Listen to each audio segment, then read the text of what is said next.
Welcome to the Runway, where we cover current events in crypto, Web3, and tech. It's Thursday, February 8th. Let's take off.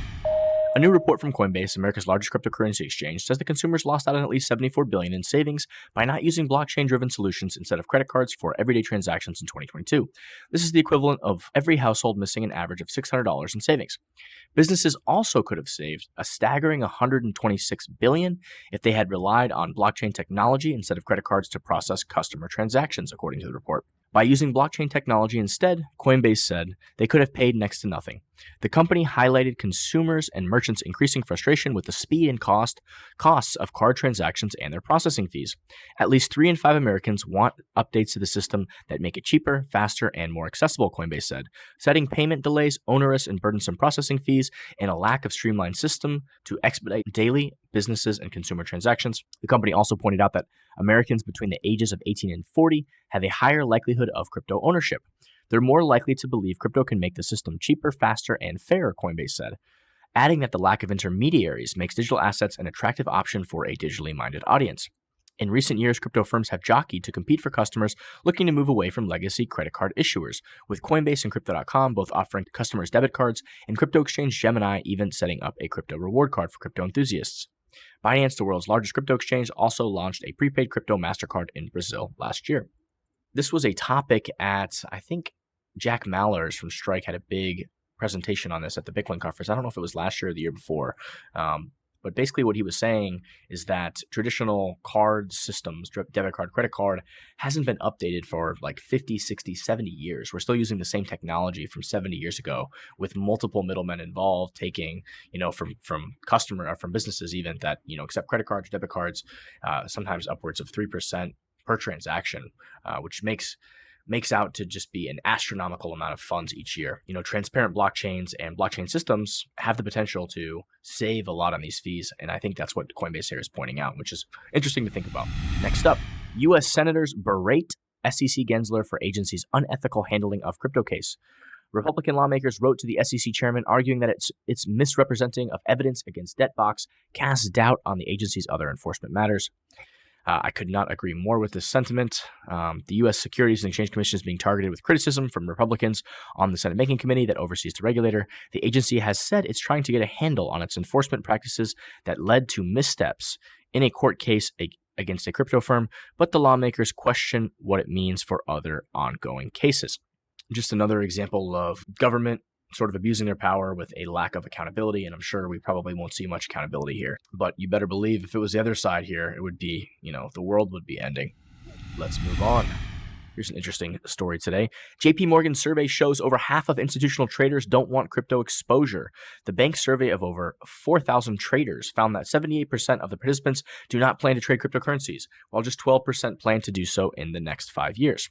So in case you were wondering how early you are, you're still very, very early. So if you look here, you can kind of see the trends that are being talked about with the traders.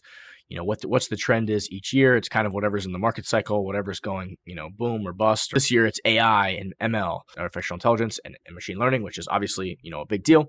And you can see that the waning interest until the market pops back. And then, my guess is in 2025, 2026, you're going to see, when Bitcoin makes a new all-time high, all these traders will just sort of go with the tides and say, oh, now blockchain and distributed ledger technology, we're back at 30, 40, 50%. It's the focus, right? As time goes on, and from 2023 to 24, you see, I have no plans to trade crypto digital coins. And you see that the percentage goes up higher from 23 to 24. I am actually or currently trading crypto digital coins. You see the number has actually gone up, despite them saying that less people are interested, but more people are actually actively engaging here. Crypto industry tops all Canadian fintech investments 2 years in a row. Anticipation for the spot Bitcoin ETF approvals in the United States played a part in sustaining interest in crypto and blockchain in Canada. KPMG, which is an accounting firm, they did sort of a fintech report here where they highlighted, what the deal volumes were and what happened in 2023, and crypto still remains at the top of the charts. KPMG's data showed that the blockchain and crypto space had 31 deals in 2023, more than any other vertical in fintech. The software as a service industry followed with 24 deals, while the artificial intelligence and machine learning industry had 15 deals. This is kind of like a lagging look back that they're looking at. I'm sure for 2024, you're going to see much more AI deals probably get done, but, it's sort of, this is like a lagging thing, right? It takes a while for the capital and the deals and people to form the companies and to, solicit the investments for these different projects. The EIA emergency information collection is alarming. An analysis of the Energy Information Administration's invasive survey into mining operations in the United States. In mid-January, a massive winter storm swept across the United States, dropping temperatures in central Texas into the low 20s and causing Texans to huddle indoors with their heaters running full blast. The Texas power grid creaks and groans when it's put to the test during extreme weather events, and sometimes it goes down, leaving citizens out in the cold. However, this time the power stayed on, and it was in large part due to an unexpected recent phenomenon: Bitcoin mining. Bitcoin miners turn their operations off to redirect power back to critical infrastructure and reduce stress on the Texas grid. Lee Bratcher, the president of the Texas Blockchain Council, recently wrote about how there is considerable evidence that miners and other ISOs similarly curtailed their operations and benefited grids across the country throughout the storm. Meanwhile, across the country in D.C., the administrator of the Energy Information Administration was drafting a memo to the Office of Management and Budget calling for an emergency review of cryptocurrency mining operations out of concern for stressed electricity grid systems and heightened uncertainty in electric power markets. Now the EIA is conducting an emergency data collection of mining operations, and the Bitcoin mining industry is scrambling to respond. The irony that the EIA launches the emergency data collection based upon grounds of grid instability at the very moment mining empirically demonstrates grid synergy is not lost upon us. Let's dive into the context for this data collection, the industry response, and our thoughts on the overall situation as it stands. The EIA collects, analyzes, and disseminates independent and impartial energy information to promote sound policymaking, efficient markets, and public understanding of energy and its interaction with the economy and the environment. If a federal agency wishes to collect information from the public, they must ask the Office of Management and Budget for permission to use taxpayer money and submit an information collection request, ICR. Typically, the procedure would look like this. The EIA internally develops the ICR and checks their own internal approval boxes. The ICR must be published in the Federal Register for 60 days to put the industry on notice of the proposed survey and afford the public an opportunity to comment. The EIA reviews all public comments, summarizes them in a report, and makes any changes to the ICR as a result of the notice and comment period. The updated ICR goes back to the Federal Register for another 30-day notice and a comment period and is concurrently submitted to the OMB for final approval. OMB reviews the final documentation, all comments, and issues their final ruling on whether the survey will proceed. Notice and comment is a critical aspect of the administrative law process. For agencies such as the EIA, it affords them an opportunity to consider innocuous questions from affected businesses, such as, is collecting this information necessary? Do the ends justify the means? How will you make sure the data the EIA collects is useful, high quality, and will be protected adequately? The EIA has initially selected 82 operations to send this survey to, as identified in their in-depth analysis published February 1st. Under normal circumstances, ICRs like this are not unprecedented. The EIA has routinely conducted surveys on energy use for commercial buildings and manufacturers in the U.S. One survey on data center use had a 26% response rate among 50 surveyed, as well as energy producers and distributors. It appears the EIA has never singled data centers out for their own survey beyond that pilot one, let alone Bitcoin miners specifically. However, the EIA and the OMB have decided these are not normal circumstances. They have triggered the emergency provisions of the Paperwork Reduction Act to bypass the notice and comment period and go straight to the part where you hand over all of the information pertinent to your mining operations or else. What is unprecedented is the EIA using these emergency provisions to target a specific industry with no discernment over size, location, or any other cognizable metric. There is no 60-day period. There is no 30-day period. Survey starts now. Pushing back on the emergency order, here are some of sort of the downsides of this emergency situation. The industry is sort of deprived of at least 90 days to coordinate PR responses, conduct research, and plan legal challenges to the underlying validity of the survey. Timelines to develop a compliance plan, converse with attorneys, and coordinate with team members are significantly truncated. The industry is given zero opportunity to interface with regulators over the type of information requested, industry concerns, or any practical insights miners may be able to provide. Notice and comment periods provide transparency into the decision-making processes of administrative agencies and would allow industry participants to ask why these surveys are necessary and influence their direction. Therefore, under threat of criminal penalties and fines of up to $10,633 per day of noncompliance, miners are now required to report to the EIA coordinates of facilities, metrics on electricity consumption, identity of power providers, number and age of ASICs, total hash rate, and more. This all begs the question, What constitutes an emergency? According to the statute, agencies are permitted to request emergency processing when public harm is reasonably likely to result if normal clearance procedures, namely notice and comment, are followed. There is no emergency here. A lot of smaller miners, for sure, have been operating for a decade or longer. But even these publicly traded companies, a lot of them were smaller companies first and went public and have been operating for quite a long period of time. I mean, there's no inherent all of a sudden some kind of emergency. I mean, this is just a ridiculous abuse of sort of government power here. Whenever they want to do something and not have to follow the actual legally outlined procedures, they claim emergency and abuse their power. And this is just a perfect example of that. The EIA and OMB are really reaching for emergency justification, as little reasonable action could be taken in the next 90 days that would have any material effect on miners' overall market demand for electricity, so this emergency order would accelerate to account for the 2024 on-peak planning. Based on the findings of the survey, that would materially affect miners' overall market demand for electricity. The question remains, what exactly is the emergency here? Here is what we are given in the official approval of the survey published by the OMB. EIA has determined that public harm is reasonably likely if normal clearance procedures are followed. Absolutely absurd. As evidence, the price of Bitcoin has increased roughly 50% in the last 3 months, and higher prices incentivize more crypto mining activity, which in turn increases electricity consumption. At the time of this writing, much of the central United States is in the grip of a major cold snap that has resulted in high electricity demand. So this is sort of a problem that is already, sort of taking care of itself, and the empirical evidence is vast, and it's been published and it's out there. The combined effects of increased crypto mining and stressed electricity systems create heightened uncertainty in electric power markets. This is also an absurd statement.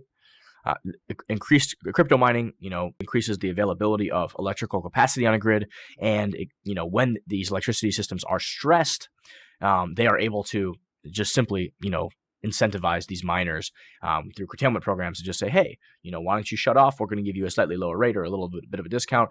There's an emergency for the 6-hour period, and with a flip of a switch, we can sort of just shut our operations down, which would result in demand peaks that affect system operations and consumer prices, as happened in Plattsburgh, New York in 2018. I mean, they're citing something from 6 or 7 years ago that is, not even, proven. Such conditions can materialize and dissipate rapidly. Given the emerging and rapidly changing nature of this issue, and because we cannot quantitatively assess the likelihood of public harm, EIA feels a sense of urgency to generate credible data that would provide insight into this unfolding issue. This is not an unfolding issue. This has been ongoing for, a decade at this point. There's no emergency here. There's no rapidly changing nature of this issue. The more integrations with grids, more cooperation with electricity providers, more curtailment programs, and figuring out, hey, do they need us to shut off so we can shut off if there's an emergency? And that those relationships have even speaking for myself, have been deepening and growing. This is just an abuse of power, plain and simple, right? The Bitcoin mining industry, no stranger to chaotic economic and regulatory environments, has begun responding. The industry response: the emergency ICR has been dispatched to approximately 82 miners, who presumably account for the bulk of the United States' hash rate. Our direct conversations with several industry participants suggest that awareness of this ICR might not yet be widespread. However, several mining advocacy organizations have already issued formal responses. The Texas Blockchain Council has come out strongly against the emergency ICR. The EIA's mandatory emergency survey of electricity consumption represents the latest in a politically motivated campaign against Bitcoin mining, cryptocurrency, and U.S.-led innovation. We believe this should cause concern for all industries that rely on data centers as part of their operations. Bitcoin mining is one of the few usage of sort of data centers that can actually shut off their energy immediately and curtail, where there's lots of other, sort of data centers that can't do that, right? They're supporting hospital infrastructure or, cloud infrastructure and all these different things where they cannot shut off if there's an emergency. Bitcoin mining is this unique sort of energy consumer that can literally shut off at a moment's notice for any reason and for any, length of time. The TBC calls this an abuse of authority and points to the abundance of voluntary data transparency already available for the young mining industry. It also points to exhibitions of miner synergy by offering critical grid stabilizing benefits, which were on full display during recent periods of cold weather in Texas. Here's a little bit of a different take. Dennis Porter of the Satoshi Action Fund says the miners should lean into transparent data reporting as the most productive response. Porter says Bitcoin miners need to avoid putting yet another target on their back and to avoid escalation. Satoshi Action's Mandy Gunasekara encourages miners to participate in their voluntary curtailment survey. Twitter has produced a range of responses, including observations of the specific peculiarities of the survey, such as geographical coordinates and punitive measures for non-response. EIA Administrator Joseph DeCaralis's memo to the OMB specifically refers to an event 6 years ago where the presence of cryptocurrency mining allegedly contributed to adverse effects on grid pricing. However, we see overwhelming empirical demonstration that mining activity is inversely proportional to grid energy prices. This is either a significant omission or a deliberate mischaracterization. The memo claims miners are modular and will flock to low-cost electricity, which makes demand projections difficult to plan. However, we have seen little evidence that Bitcoin miners are capable of such swift mobility at scale. A similar and viable criticism of the industry is the relatively short lifespan of some operations, leaving unused grid capacity after the mining rigs are gone. Another glaring omission is that while the EIA may not have fully assessed the state of domestic Bitcoin mining, regional utilities have conducted these assessments, which is very true. These utilities work closely with miners and grid operators to adopt sophisticated demand response contingency plans for the very emergency scenario used to justify the ICR. This is a great and fantastic point, right? We don't need the big brother to coordinate all over and do this stuff. This is already happening at scale with many utilities and with coordination with many miners, right? Big brother is not going to come in and solve this problem. There are tons of energy grids all over that are already solving this problem, and that it's working out very nicely. It's a beautiful partnership between grid operators and miners. And an example I like to give is we're a customer where we essentially consume energy 24/7, right? So we can buy energy from the grid 24 hours a day if required, right? And all we ask for this is a discount, and we can give back many things for that trade-off, right? We can give consistent revenue generation for the power companies, right? A lot of these, especially when it comes to green power infrastructure, and I know I've spoken about this at length many times, where, if you have this solar deployment or a hydro facility or whatever it may be, there's a lot of upfront costs to create that facility. And a lot of times these projects don't ROI for 30 to 50 years. Energy companies are used to thinking about, ROI on those types of timescales, right? Because the average individual will come home from work and use their power for a couple hours. They'll turn on their dryer, their washing machine, take a hot shower, and then, all night they're sleeping, all the lights are off, nothing's happening, and all day they're at work. So there's usually this huge, spike on the grid later on in the day. And throughout most of the day, there's not a lot of energy usage, right? So this is a customer that is it's an intermittent. The average customer is an intermittent customer, right? Where, maybe if we did an analogy at a, say a restaurant, right? This is a customer that comes in, once a week, and, orders a sandwich. Whereas, miners are a customer that will come in every single day of the week and order breakfast, lunch, and dinner from you. And then when you get super busy and everyone's coming in, they will give up their table and say, hey, you give us our loyalty discount, and, we're going to give up this table. We realize you're busy, so you can charge full price to all the other customers, and we'll come back when everyone else leaves at after happy hour or whatever, right? So it's this beautiful sort of partnership where we're almost the perfect customer for these different grid operators and for different utility companies.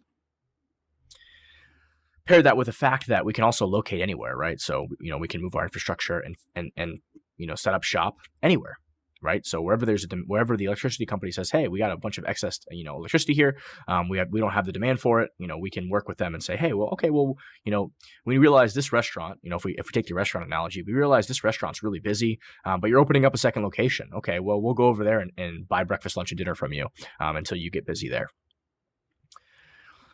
Finally, the EIA only cites only two examples for their claim that there is any precedent for emergency ICRs such as this. EIA Forms 878 and 888 were used in order to respond to challenges directly related to specific events of war or natural disaster, Hurricane Sandy in 2012 and the Iraq War in 1991, to monitor the availability and affordability of fuel reserves. Those emergency ICRs were targeted in response to unfolding catastrophes like war and natural disaster. Here we have a much broader survey being conducted in anticipation of an ill-defined theoretical emergency. Could not agree more. This is, absolutely theoretical. This is absolutely a stretch and abuse of power.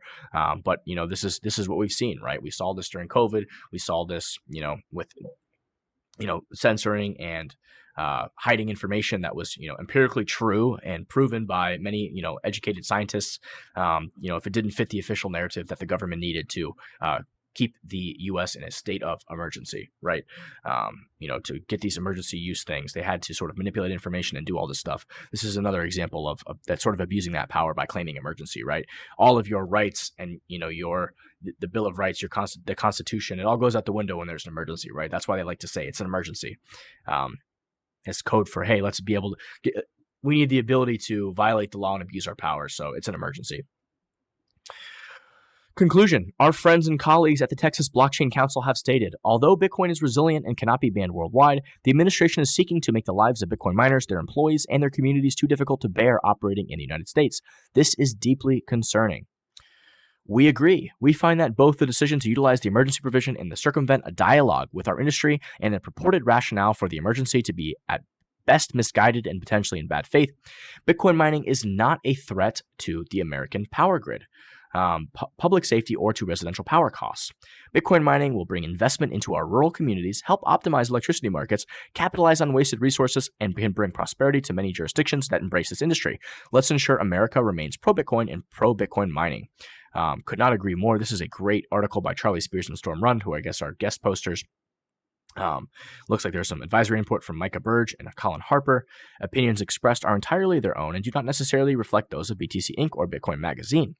But I tend to agree with a lot of the stuff written here. I think this is a great deep dive on the issues. It really outlines the process very well. So I thought it was important that we really dove into this article today. Let's move on to our next article. SEC redefinition of dealer would expand its oversight of crypto and DeFi. The U.S. Securities and Exchange Commission has finalized rules. Oh, here's the actual article. That was a speed reader version. The United States Securities and Exchange Commission adopted rules on February 6 that would require more market participants to register with it, join a self-regulatory organization, and comply with federal securities laws and regulations.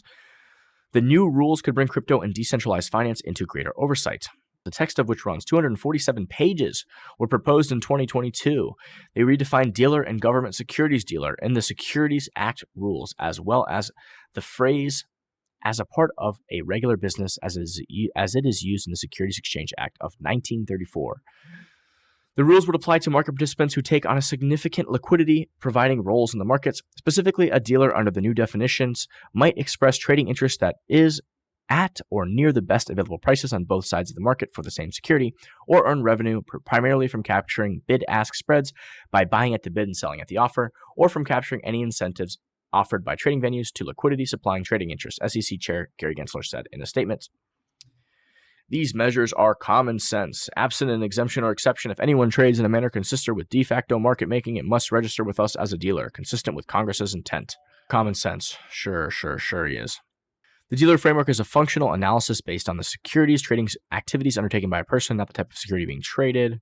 Let's look at the crypto industry response to all of this. Crypto industry pushes back on unworkable SEC transaction rules. New SEC rule will require crypto businesses to adhere to new standards that might stifle innovation in the U.S. They seem to be really on board with the stifling of the innovation. But let's talk a little bit about why this is misguided and unworkable. This week, several pro-crypto groups hit back against the U.S. Securities and Exchange Commission's decision to incorporate the crypto and decentralized finance industry into a rule change mandating that businesses with significant roles in providing market liquidity adhere to federal securities laws and register with the SEC. Imposing obligations on entities in the DeFi ecosystem that cannot be complied with is wrong, impractical, and hostile to innovation, Miller Whitehouse Levine, CEO of the DC-based DeFi Education, told The Block. The fund calls the rules misguided and unworkable. The rule change effectively requires people trading crypto securities to register as a dealer or government securities dealer, even if they're in the DeFi space. In the 245-page change, the SEC redefined a host of terms relevant to the crypto industry under the Securities Act rules, including dealer, government securities dealer, and the phrase as a part of a regular business. There is nothing about the technology used, including distributed ledger technology-based protocols using smart contracts, that would preclude crypto asset securities activities from falling within the scope of dealer activity. The SEC said, though it did exempt any business or person possessing or controlling less than $50 million in total assets. Absent an exemption or exception, if anyone trades in a manner consistent with de facto market making, it must register with us as a dealer, consistent with Congress's intent. Former SEC Commissioner Hester Pierce was among those who voted against the rule change and defended the crypto industry's confusion and disagreement. I think one of the reasons the crypto industry is not compliant is because they can't figure out what our rules are, and they can't even figure out when we think that something is a security, Pierce said during a meeting this week with other SEC officials. Don't take Hester Pierce's take on this, but look no further than Gary Gensler's comments at the last time he went before Congress, where they asked him, is Ethereum a security? And he could not give an answer. This is just really ridiculous and absurd. These are just kind of like red flag laws, when cars were invented, right? They tried to apply laws that just, had to do with horses when cars don't have horses, right? They're like, cars have to follow the same laws for their horses, right? The carriages have to follow, right? It's just absurd. Right? We're using stuff from 1934 when the world has changed so much in the past 100 years that's like, it's not even recognizable. Some of these things, they can't even apply. Very ridiculous. Let's move on here. Cyber gangs got away with a record $1.1 billion in crypto ransom payments in 2023. Big targets included hospitals, schools, government agencies, and other critical infrastructure. There are 538 different kinds of ransomware attacks reported in 2023. Crypto ransom payments to cyber criminals hit an all-time high of $1.1 billion in 2023. Victims were mostly high-profile institutions and critical infrastructure, including hospitals, schools, and government agencies. Let's see here. A major thing we're seeing is the astronomical growth in the number of threat actors carrying out ransomware attacks. Chainalysis attributed the surge of new players to the potential for high profits and lower barriers to entry. So I'm gonna have an interesting take on this. Hospitals, schools, government agencies, all this stuff. How are all of these things not more secure? How are we not focused on cybersecurity, especially when it comes to all these government agencies and hospitals and schools? I mean, a lot of these cyber criminals are like kids that are like, breaking in and doing all this stuff. We have to work on educating and getting our critical infrastructure up to snuff. If anything, this exposes the weakness of all this critical infrastructure. And this is an area of attention that needs to be focused on, right? The taxpayers pay all this money for all this stuff. And to have all of this data and information and stuff just constantly being hacked and taken over, it just shows a lack of expertise, a lack of knowledge, and a lack of competence by these different organizations, right? And also a demand for perhaps more cybersecurity experts in our country. Next up, Trump-themed tokens rocket as prominent crypto fund bets on coins modeled after ex-president. Mechanism Capital said it is betting on tokens and NFTs centered around Donald Trump. In the run-up to the U.S. elections, Trump media profile is likely to drive these meme coins higher, regardless of whether or not he wins, the crypto fund says. We'll focus on two things, right? We'll focus on the bad part of it first, and I'm going to sort of call out our industry and say that, this is the type of bullshit that is just terrible for our industry, right? We've got all these meme coins with no, innovation, no value really. It's just speculation and gambling, right? So I guess there's really nothing wrong with that as long as you call a spade, right? So this Mechanism Capital or whoever they are, if they want to gamble, I guess that's fine, right? On pictures of a president with a token or all this stuff. I mean, where's the real fundamental value here? I mean, it's just this type of stuff is just sort of absurd, but I think people should be allowed to gamble, and if they want to, they should be free to do all this stuff. I mean, I just think there's really not much value here, and it kind of represents, in my opinion, the worst of our industry.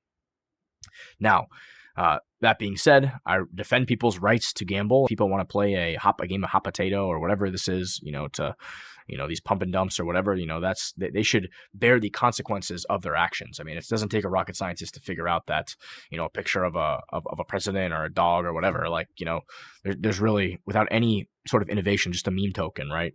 There's really no value there aside from just having fun and gambling, which is a utility, is a use case, I guess.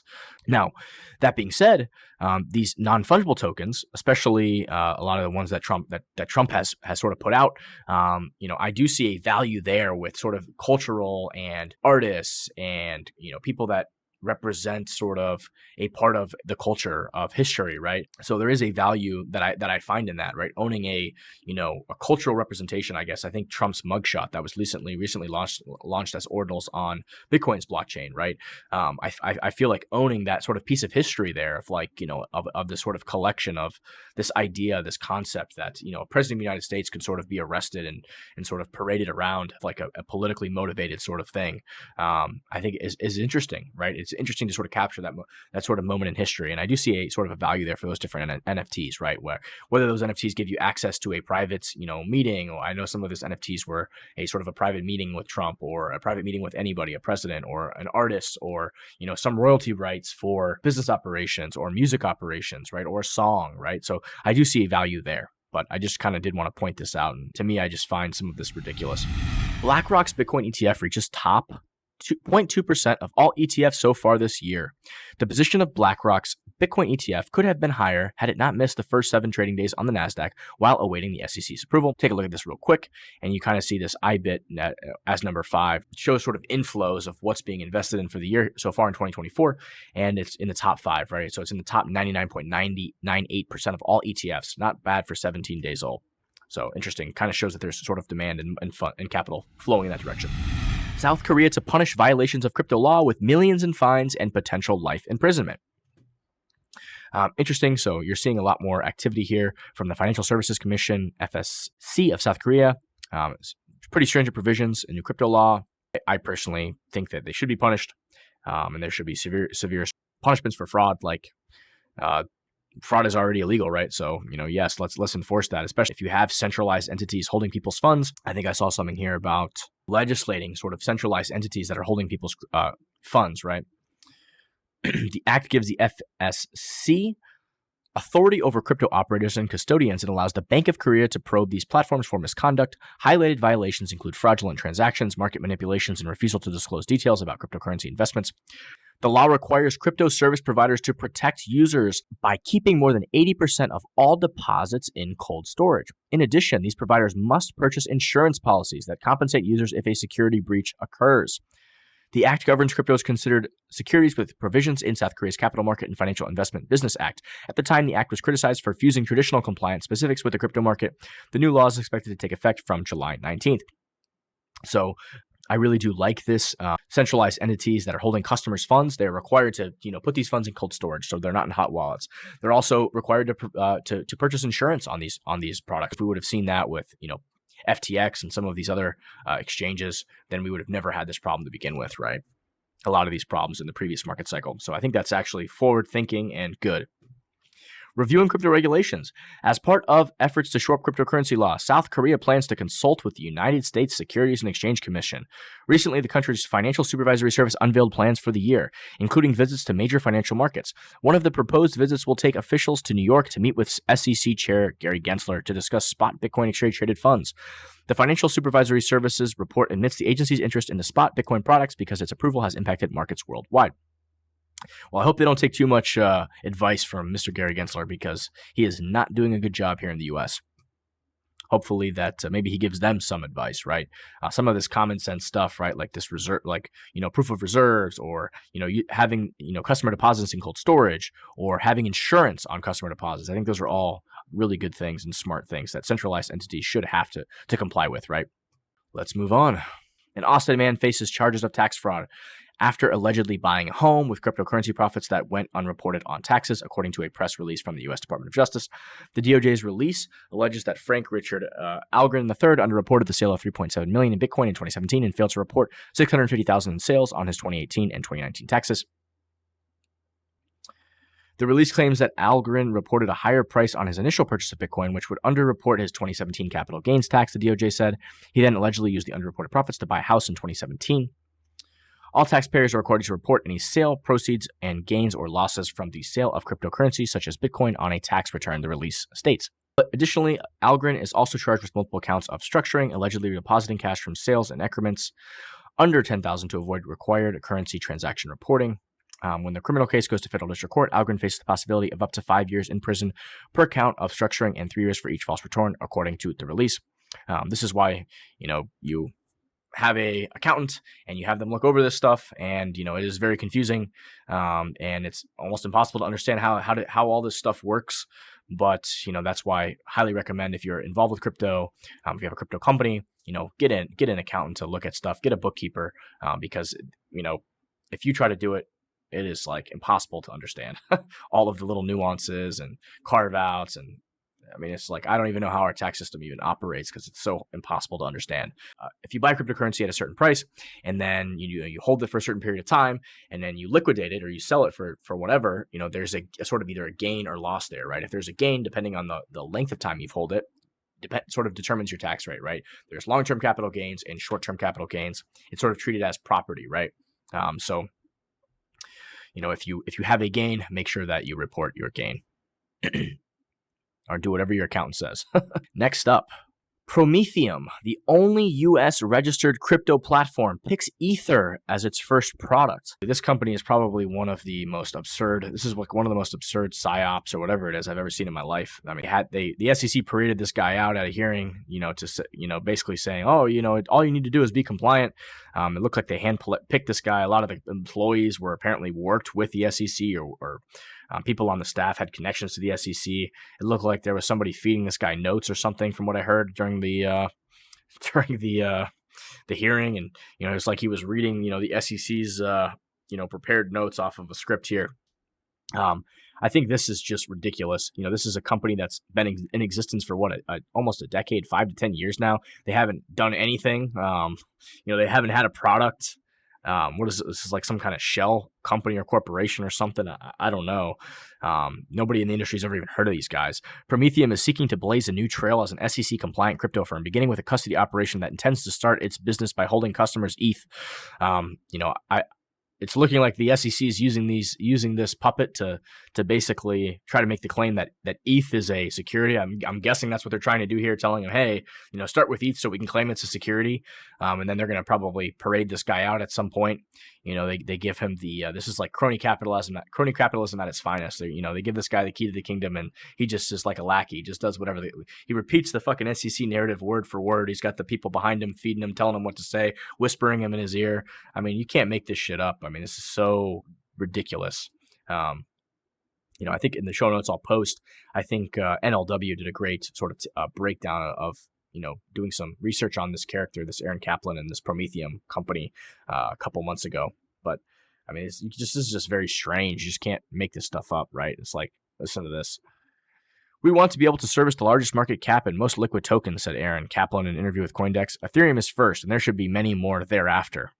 So, I guess this is just, sort of after being in business for 10 years, they finally decided that they're going to do something. And the SEC told them, hey, list ETH so we can claim it's a security because you guys are the one.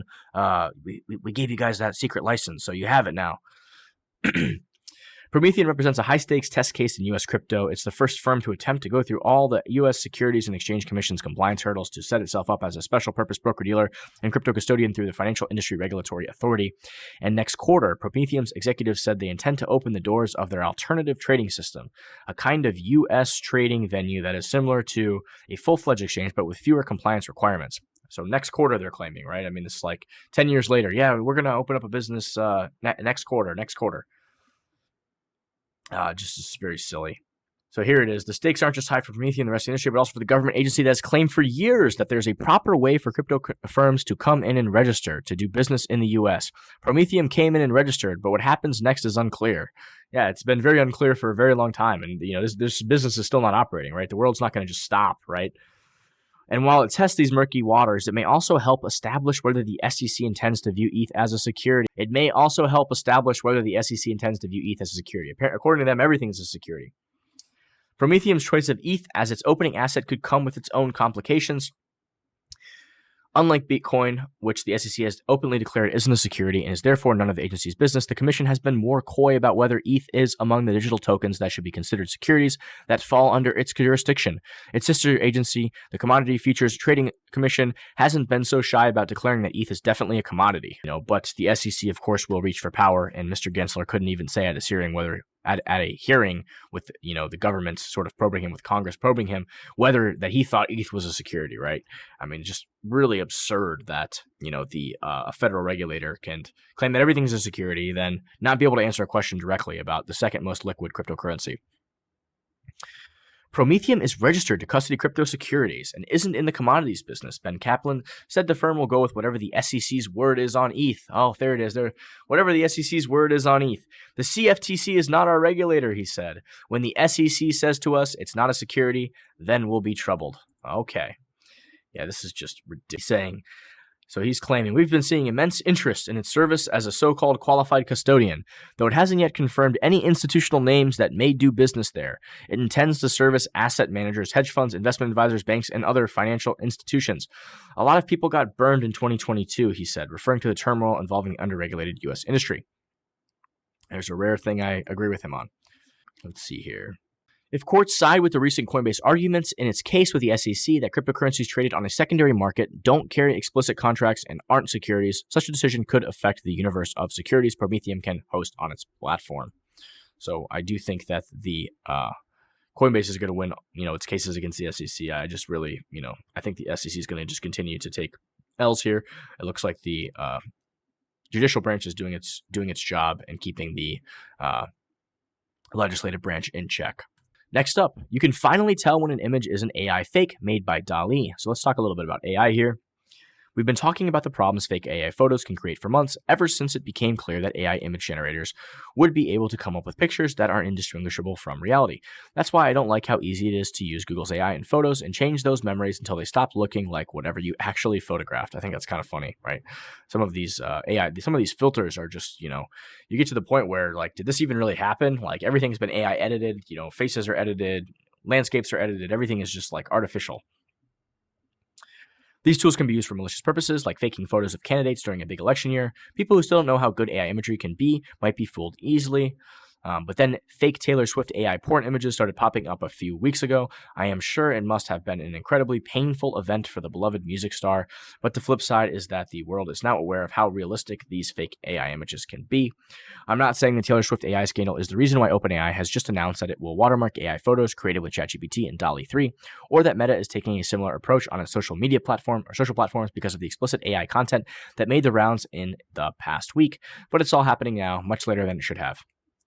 I mean, there's been photoshopped, celebrities with fake porn things and, all sorts of stuff happening forever. I mean, this is just an extension of that ability. And it's definitely something to, keep an eye on. Your AI-generated images need labels, according to Meta and OpenAI. Artificial intelligence companies want to use standards from C2PA, the Coalition for Content, Provenance, and Authenticity, to track AI-generated art. It looks like they're going to be using sort of two ways to do this. One is with a watermark, and one is by sort of putting metadata into the photo data itself. Personally, I don't think, either one of these things are going to be super effective. It's nice to see the conversation and the thoughts about it starting to percolate for solutions. But metadata can easily be removed from a photo, and a watermark can easily be, cropped out or removed, right? So a lot of people are using some of these models that these big, tech companies sort of own.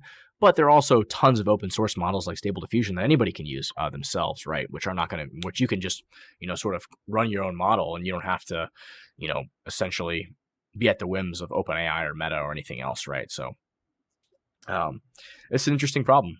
It's obviously something that will be debated and thought about, but at least it's in the conversation. Let's move on. Homeland Security is hiring AI experts. The Department of Homeland Security is seeking artificial intelligence experts to help harness AI to advance its mission. These recruitment efforts come a day after House Republicans narrowly failed to impeach Alejandro Mayorkas, the Secretary of Homeland Security, claiming he refused to enforce immigration law and had therefore breached the public trust. This is being seen by the GOP as a failure to deliver on a key promise to their key voters.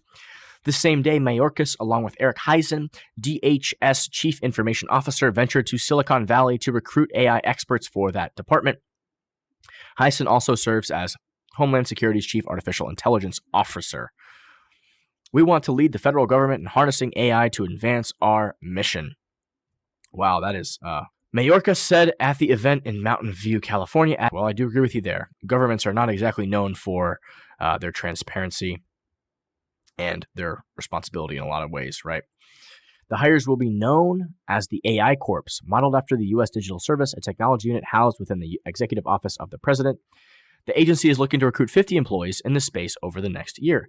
Mayorkas emphasized at the event that they are open to remote employees, a sentiment reiterated on a DHS hiring page In an official press release, Mayorkas said that the AI Corps will work on a variety of projects.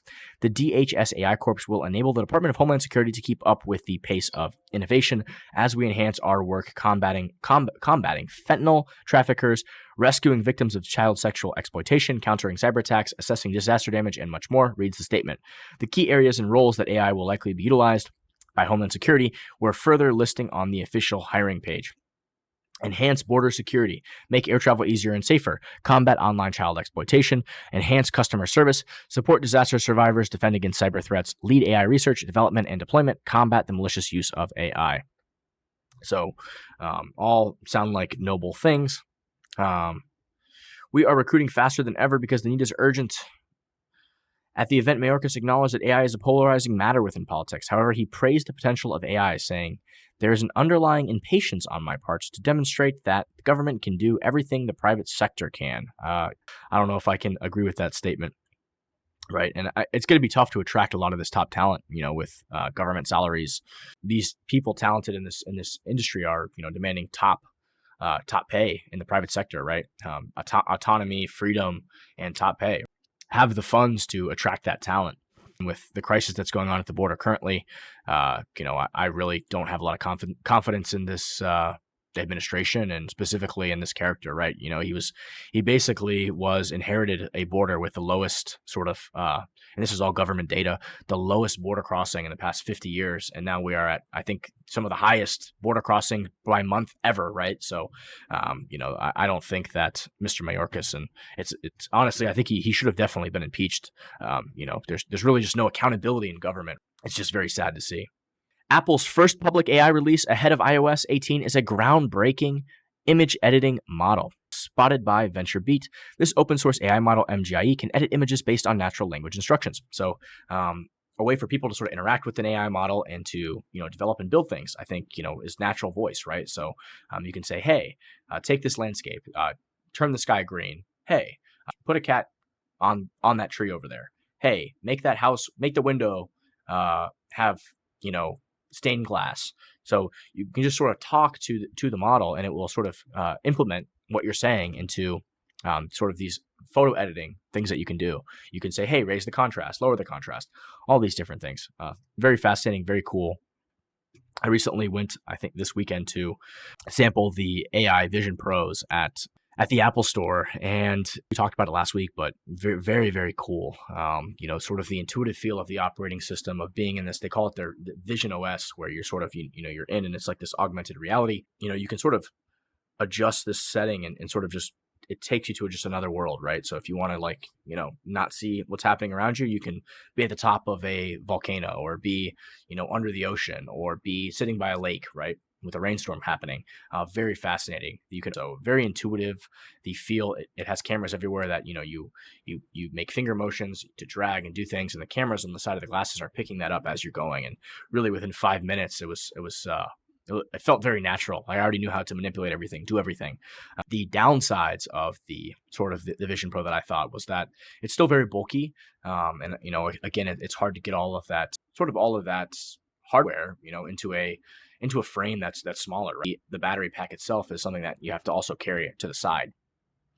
And I felt after maybe about 10 minutes, my head, I was getting a headache, or, I was kind of feeling, it was kind of straining me. So, and this is similar to stuff with other sort of virtual reality or AI augmented reality glasses I've used in the past. But I thought it was a little bit worse than maybe the PlayStation 5 VR and AR sort of system, but still very, very cool, very early. The price tag is obviously very high. I probably will end up getting them just because I was so in love with the experience and the operating system, and sort of just as a novelty item. It would be nice to know what the trade-in value would be, because this is the first generation, and it's not going to be the final product, and the second and third and fourth iterations are going to be smaller and just better, right? So definitely would like to trade that in at some point, but they don't give you any information on that of sort of when and what the trade-in value will be. You probably wouldn't have a headache as much. You'd get more used to utilizing it and using it. So those are my thoughts on the Vision Pro. Let's take a look at something that I've been very interested in recently and been involved with. New AI circuitry that mimics human brains makes models smarter. A new kind of transistor allows AI hardware to remember and process information more like the human brain does. Artificial intelligence and human thought both run on electricity, but that's about where the physical similarities end. AI output arises from silicon and metal circuitry. Human cognition arises from a mass of living tissue, and the architecture of these systems are fundamentally different too. Conventional computers store and compute information in distinct parts of the hardware, shuttling data back and forth between memory and microprocessor. The human brain, on the other hand, entangles memory with processing, helping to make it more efficient. Computers' relative inefficiency makes running AI models extremely costly.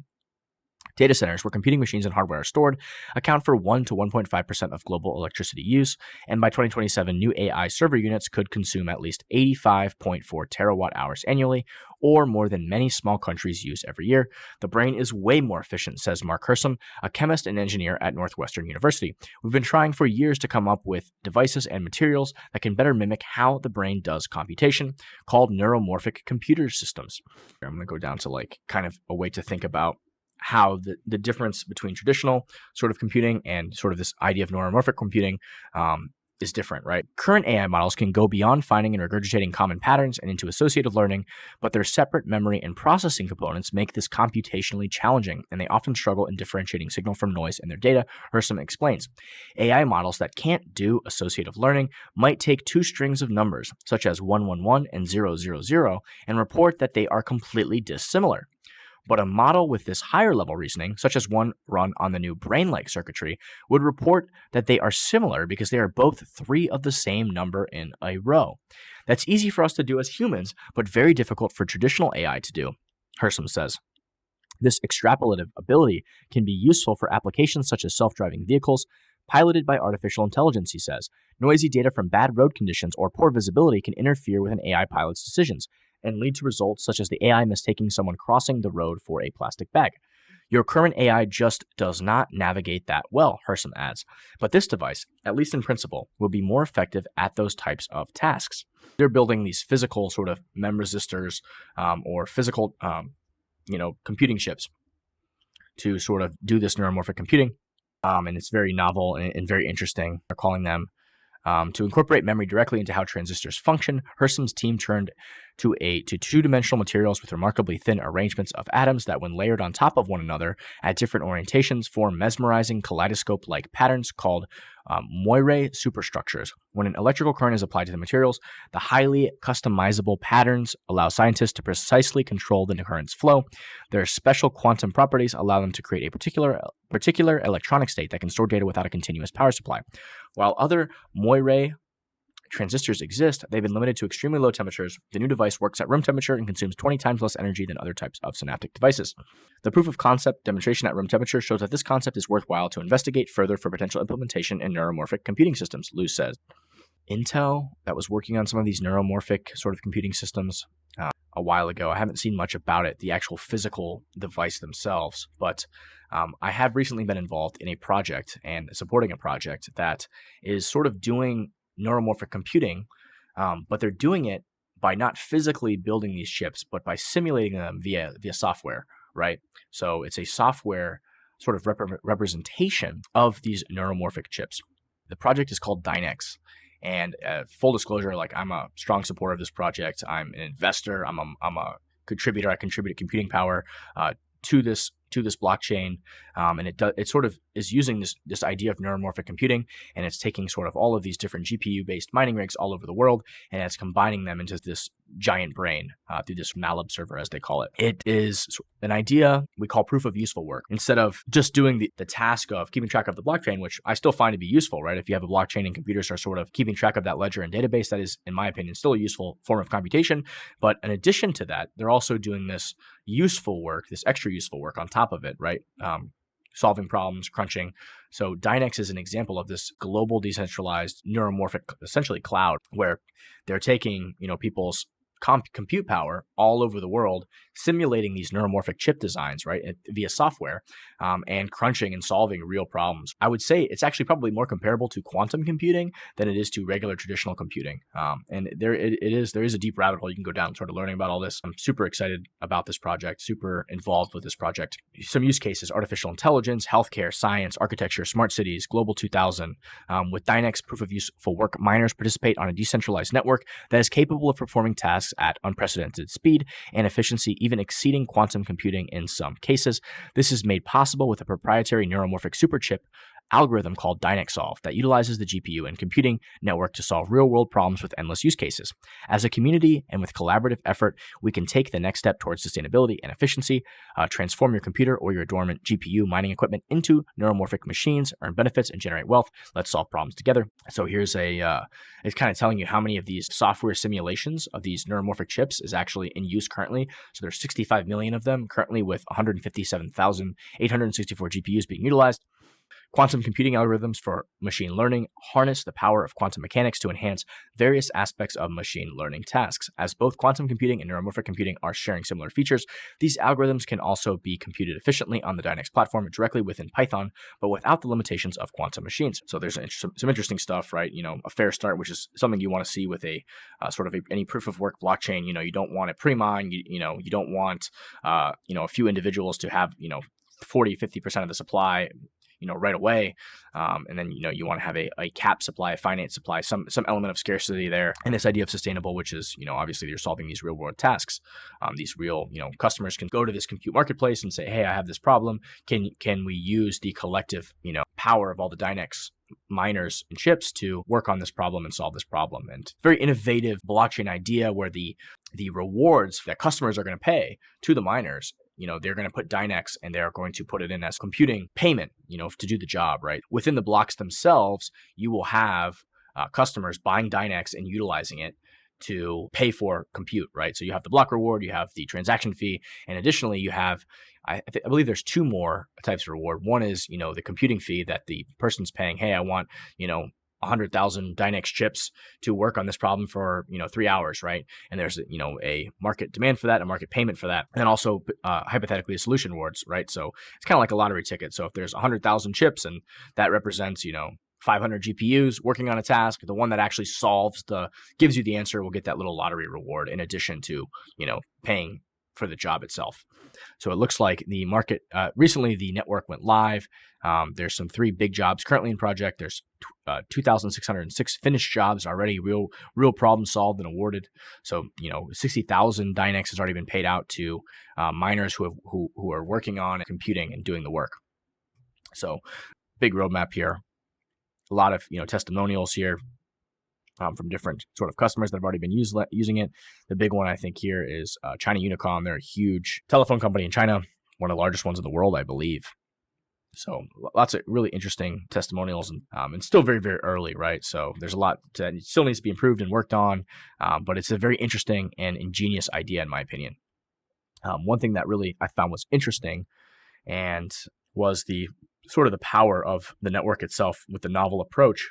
I think they benchmarked it with, they did this thing called a Q-score, like this sort of how you measure a quantum problem solving ability. And, the Dynex entire network, this neuromorphic network, was just outperforming actual supercomputers. And the Q-score was like magnitudes of higher, larger than any other supercomputer or quantum computer. There was a Medium article about it. And here we can see that 500,000 Dynex chips, which represents only like maybe 1/3 of the total Dynex network, achieved a Q-score of over 15,000, while you have D-Wave Advantage and IBM Osprey and all these other things with all these qubits of quantum, we're like 140. I mean, we're talking orders of magnitude higher here. Very interesting. All right, let's move on to some spicy takes from crypto Twitter.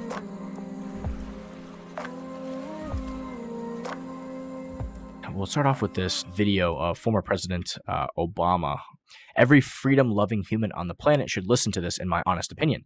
The question we now have to ask is if technologically it is possible to make an impenetrable device or system where the encryption is so strong that there's no key, there's no door at all. What mechanisms do we have available to even do simple things like tax enforcement? Because if, in fact, you can't crack that at all, government can't get in, then everybody's walking around with a Swiss bank account in their pocket. They are starting to get it. We're just going to the next. Breaking, MicroStrategy announces plans to be world's first Bitcoin development company. The company says it will develop Bitcoin blockchain network applications and software. Listen to the founder, Michael Saylor, explain at MicroStrategy's latest Q4 earnings call today. Michael Saylor kind of talked about how, investing in MicroStrategy could be sort of a better investment than just investing in spot Bitcoin ETPs. They're going to try to increase, reinvest into the network itself, increase value for the Bitcoin network. They're going to reinvest cash from their other cash flowing software businesses into buying more Bitcoin and having more Bitcoin. And they can raise capital to take advantage of, capital markets, which is interesting. Next up. So here's the thing. Bank run in 2008, bank run in 2024. Very interesting, right? And this kind of highlights the fact that, a lot of these bank runs that occurred recently was just transferring money from, your computer screen, right? Instead of actually going into the branch and doing this, that, and the other, press a couple buttons, log into your account and send, $1 million from one bank to the next. Elizabeth Warren added again, fewer Doritos in your bag, fewer Oreos in your box, less toilet paper on your roll. You aren't imagining it. Big corporations really are making you pay the same amount for less. It's called shrinkflation, and we've got to crack down on it. Oh, there she goes again, right? It couldn't have anything to do with the $6 trillion that you all printed out of thin air and, dumped into the liquidity markets. That has nothing to do with it. Such ignorance. Pomp. Musk buying Twitter will probably go down as the largest political donation in history. Most people just haven't realized it yet. If you view most of the analysis of Twitter, both good and bad, through this lens, then it makes a lot more sense. Most donations are made to influence policy, and a truly free speech platform that allows for free market competition of ideas will have more impact than any amount of money. And Jason's comment here, largest donation to the basic human right of free speech in history. Could not agree more. Nico has a take here. Fiat makes war affordable. Bitcoin makes war too expensive. I love that. It's one of my favorite aspects of Bitcoin. Bitcoin should make war obsolete, but we are still too early. One day. Bitcoin imposes the discipline of countries spending only what they have because they simply can't print Bitcoin, therefore making wars unaffordable and largely a thing of the past. Bitcoin imposes peace. Love that, Mr. Bitcoin Guide. I'm going to give you a little retweet there. Love it. Jeff Booth, a system that steals from people for its power must divide those people to retain it. What system are you giving your energy to? Nice post there, Jeff. Give you a follow. Just in, Fidelity is now allocating spot Bitcoin to their all-in-one conservative ETF. So what does this mean? This means that if you're buying this ETF, now this conservative all-in-one ETF, you are going to be getting an allocation to Fidelity's other Bitcoin ETF, right? So my guess is that, there are trillions and trillions and trillions of dollars of capital in some of these much bigger sort of ETFs that have a little bit of everything in them. So this is going to just be another sort of passive flow for Bitcoin purchasing. Daniel Batten, Senator Warren already has almost all the data she needs from EIA in order to launch a new assault that Bitcoin poses a public harm. The soundbite that Bitcoin uses 2% of U.S. energy will delight her. She's saying it's taking energy from Americans, straining grids, and driving up electricity prices. She'll add to that a soundbite about the millions of cars that Bitcoin's emissions are equivalent to, based on the emission data she gets from EIA. She'll finish off by saying that it doesn't even do anything useful. In fact, it's a haven for money launderers. Interesting little take here by Daniel. He kind of goes into the details here. And he's kind of basically laying out the narrative of kind of what the current administration and Miss Warren are going for, what they're doing, what the sort of the plan is here by saying this is an emergency and all this stuff, sort of laying the groundwork for all this. Last year, we had some good narrative shifting wins. That's part of the reason why ECB and ESMA and Senator Warren et al. Are moving faster. They have to before too much more data comes out that reinforces what everyone who has studied Bitcoin already knows.